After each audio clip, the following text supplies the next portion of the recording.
Olá, boa noite. Seja bem-vindo ao Jornal da Record. Internações por Covid e dengue aumentam em 71% em hospitais privados de São Paulo. Sequestrador de ônibus queria fugir do Rio de Janeiro após briga dentro da facção criminosa. Agora, no Jornal da Record. Oferecimento: Bradesco, financiar seu novo carro pelo app é fácil. Um levantamento aponta que 7 em cada 10 hospitais privados de São Paulo registraram aumento nas internações por Covid e dengue. A gente vai conversar agora com a Caterina. Caterina, quais os atendimentos nos prontos-socorros? Boa noite para você. Oi, Lid. Boa noite para você também, para todos que nos acompanham. Olha, nos prontos-socorros o aumento foi maior ainda, 82%. São pessoas que chegam com casos suspeitos das doenças. O levantamento foi feito no período de 29 de fevereiro a 10 de março em 92 hospitais particulares do estado de São Paulo. Vale lembrar que tanto a Covid quanto a dengue podem apresentar sintomas semelhantes. A pesquisa é do Sindicato dos Hospitais, Clínicas e Laboratórios do estado de São Paulo. Lide. Obrigada, Caterina, pelas informações. Bom trabalho. Durante um evento em São Paulo, o prefeito Ricardo Nunes falou sobre ações para combater o avanço da dengue na cidade. Ricardo Nunes adiantou que deve estender o horário de funcionamento de postos de saúde. O que a gente já tem de certo é que nas nossas 80 AMAs, que hoje funcionam até às 19, elas vão funcionar até às 22 horas, né? E é as ações, principalmente de eliminação de criadouros, que faz a maior diferença. Por mais que eu faça termonebulização, coloque isca, faça drone, tudo. O que mais tem efetividade é o cuidado na eliminação de criadouros, lembrando que 80% dos casos de criadouros estão dentro das residências. A declaração foi dada durante a cerimônia de inauguração da nova sede do Sindicato dos Clubes do Estado de São Paulo. O prefeito também comentou sobre a greve dos servidores públicos municipais que foi anunciada nesta terça-feira. É um ano de eleição. A gente sabe que muitos sindicatos são cooptados por partidos políticos, como é o Sindicato dos Metroviários, que fez uma greve sem nenhum pleito, né, só para poder atacar o governador e o prefeito. Vocês se lembram disso?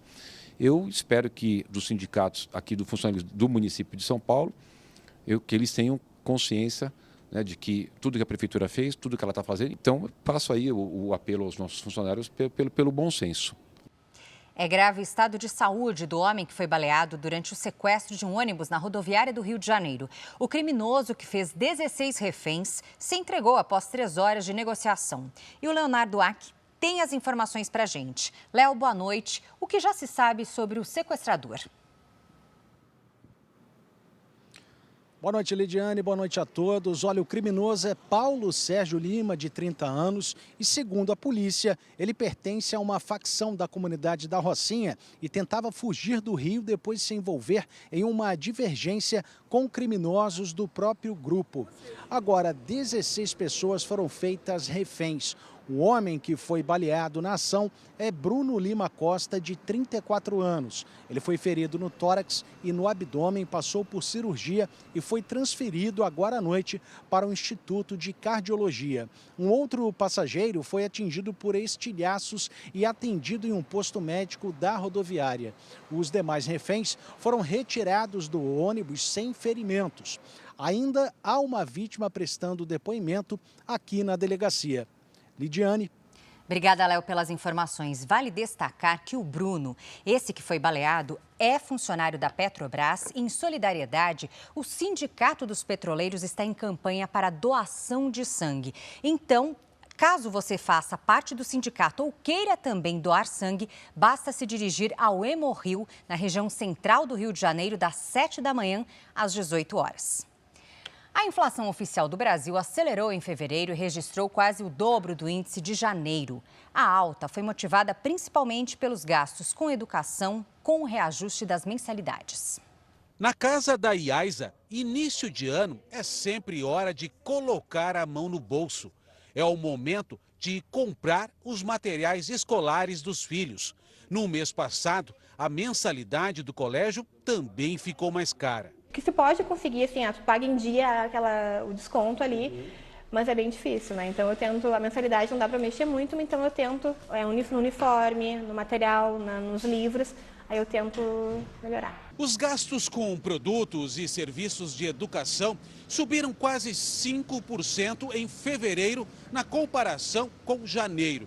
O aumento provocou a aceleração da inflação, que saltou 0,83%, quase o dobro do registrado no mês anterior. Todos os custos de educação, eles são reajustados em fevereiro e março, então esse aumento é bastante grande acima de todos os demais itens já era esperado. Dos 9 grupos pesquisados pelo IPCA, o índice de preços ao consumidor amplo, 7 tiveram alta. Entre eles, alimentação e bebidas e transportes. Nos últimos 12 meses, a inflação acumula alta de 4,5%. Apesar de esperados, os reajustes no setor da educação pesam no bolso das famílias. Não tenho o que fazer, né? Eu tenho que comprar, não posso ficar sem comprar o material escolar deles, né? Também não abro mão da qualidade do ensino para eles. Então é algo que já está, infelizmente, já está nos meus gastos ali, já está assim. A Controladoria Geral da União indicou para as empresas que firmaram acordos de leniência na Lava Jato que será possível usar o prejuízo fiscal para pagar parte das multas.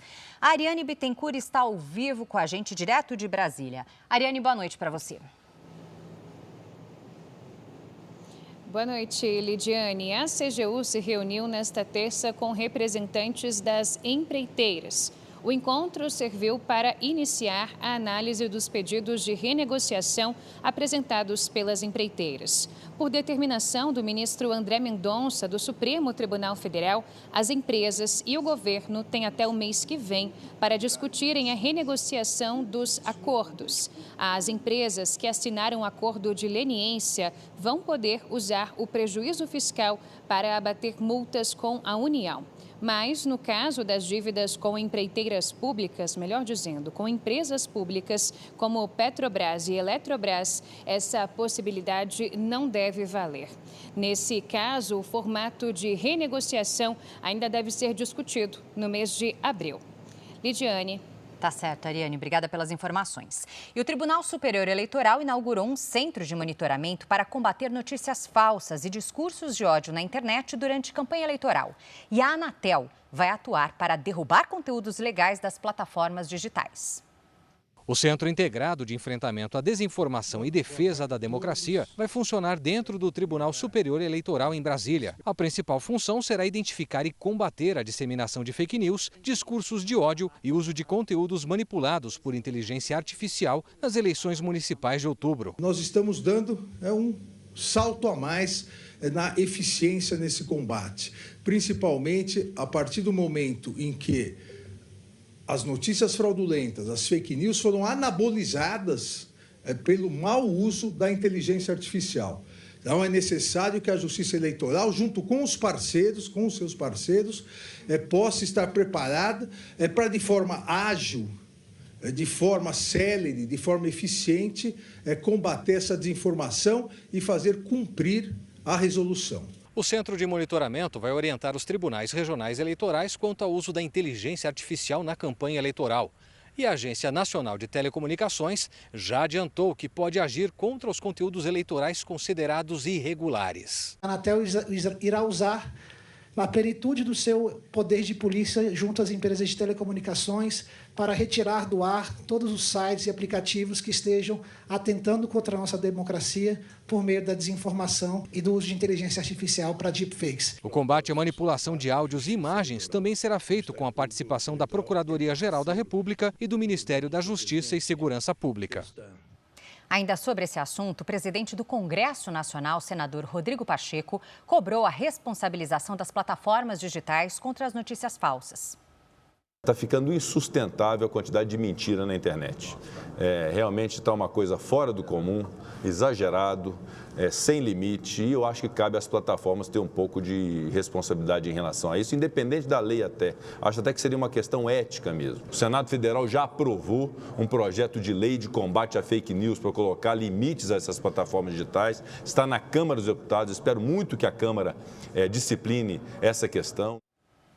O Conselho de Administração da Petrobras vai mudar. Na semana passada, a empresa decidiu não pagar dividendos extraordinários aos acionistas.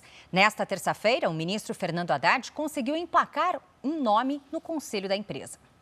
Rafael Dubé, secretário adjunto do Ministério da Fazenda, foi indicado para o Conselho da Petrobras. O nome tranquilizou o mercado financeiro, porque foi uma indicação do ministro da Fazenda. Hoje, quem comanda o conselho da empresa é um indicado de Alexandre Silveira, ministro de Minas e Energia. No Congresso, a Comissão de Assuntos Econômicos do Senado convidou Jean Paul Prats, presidente da Petrobras, para dar explicações sobre a condução do caso dos dividendos e uma suposta interferência do presidente Lula. O ministro Rui Costa, da Casa Civil, é contra a distribuição dos recursos extraordinários e hoje, durante um evento no Palácio do Planalto, disse que a Petrobras não descumpriu regra alguma. A regra foi anunciada, foi cumprida, está dentro da lei, está dentro do estatuto da empresa, está dentro das normas de governança. Aonde está o problema? A avaliação aqui no Planalto é de que a opinião do presidente sobre a Petrobras era conhecida desde a campanha eleitoral e não vai mudar. Lula defende que a estatal priorize os investimentos na empresa e não a divisão de lucros para os acionistas.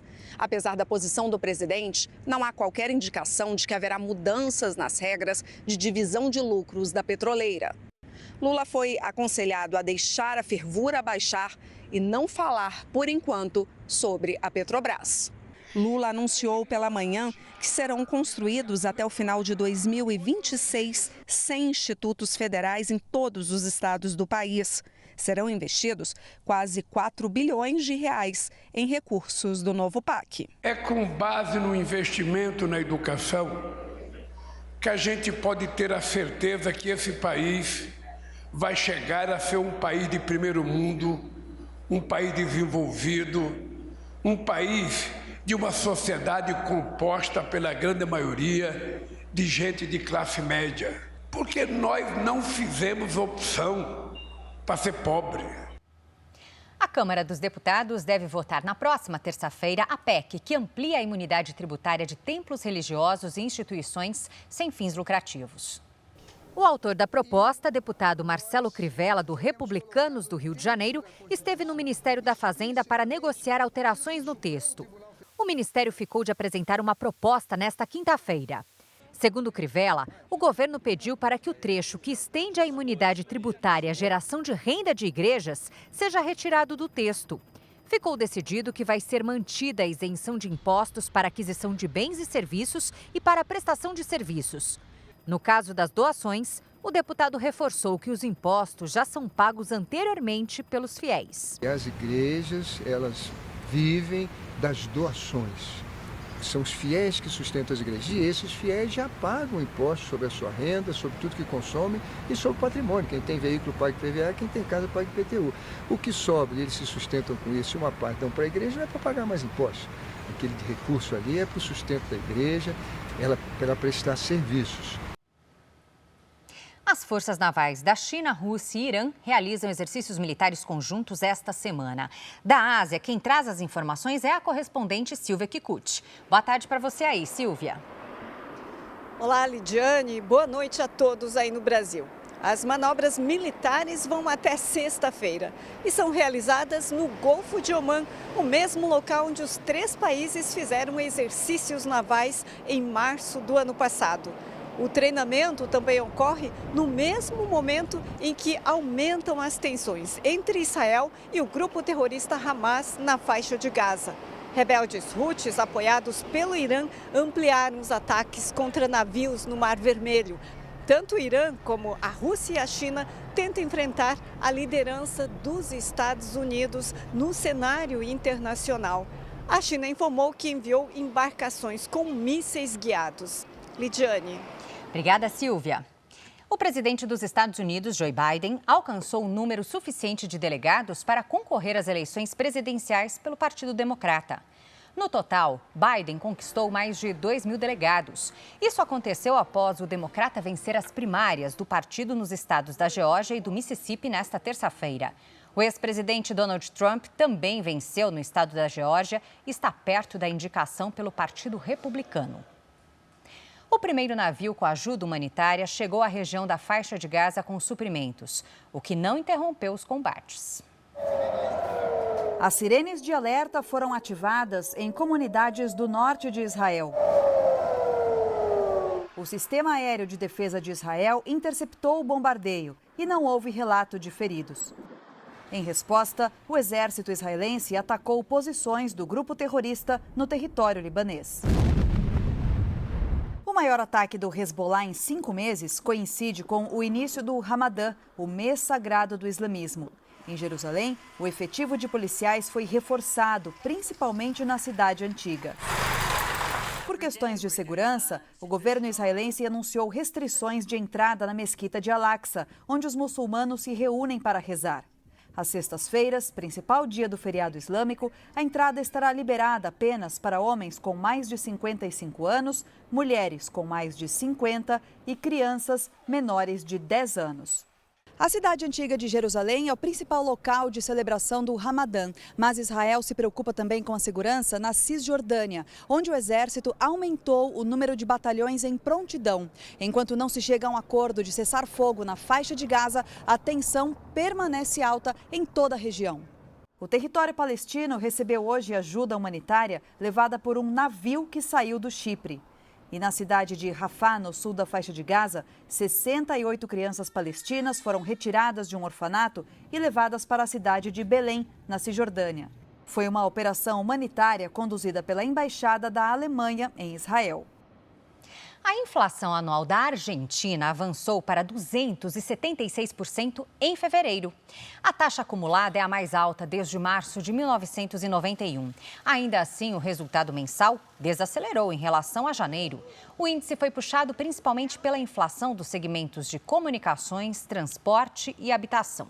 Este foi o Jornal da Record. Ouça essa e as outras edições dos boletins JR 24 horas, agora também nas plataformas de áudio. Você fica agora com Fala que eu te escuto. Uma ótima noite.